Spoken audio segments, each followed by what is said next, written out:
Welcome to Arise. So today's is kind of a funny verse, but I think it's so cool because I love how the disciples just immediately, okay, Jesus gave us a command. You can't say anything about this until after he raises again.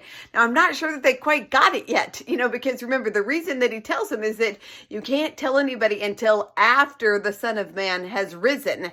So, this really should not be a problem. He's told them now. He's starting to just drip it in there and get them familiar with the idea that, listen, I'm dying, I'm going to die, but I'm going to rise up again. And he tells them, he gives them that assurance. He doesn't just dwell on the focus. He doesn't on the problem that is going to come up and all that he's going to have to go through. And he doesn't, start pointing fingers and all that kind of stuff at the high priests and everything. I mean, yes, there's contention that's going to happen, but it's not like he's just, woe is me. He's like, this is going to happen, but I will rise and you will see me in living form again. So we have this here, but what does he tell them? So he goes on to, to tell them and command them, do not tell anybody until I rise again. And what's the next verse? I think it's absolutely funny because the next verse it says, and his disciples asked him, saying, why then do the scribes say to Elijah that Elijah must come first? And so I find that funny because it's like, we're just going to shift here and get off of that because he commanded us not to say anything. So, it's done.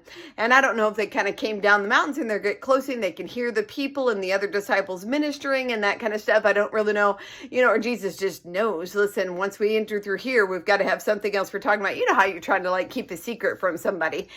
And that's really what we have is right now, they have to keep a secret. They were the privileged three because remember, when things happen and you testify about things, you need to have 2 or 3 witnesses according to Hebrew culture. So that's how come Jesus took up Peter, James, and John. Now, I don't know if it had to be those 3, but it had to be 3 because then that would stand up as being verified. It is a verified fact.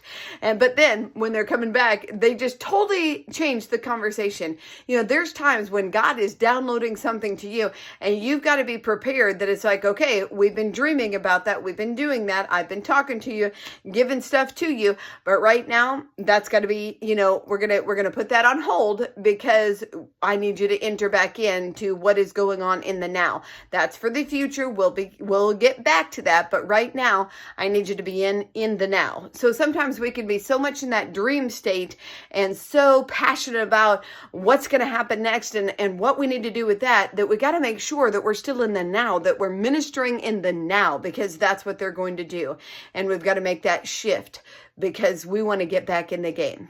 We want to make sure that we're in the here and now, but we're also looking forward to what we have in the future. Have a fantastic day.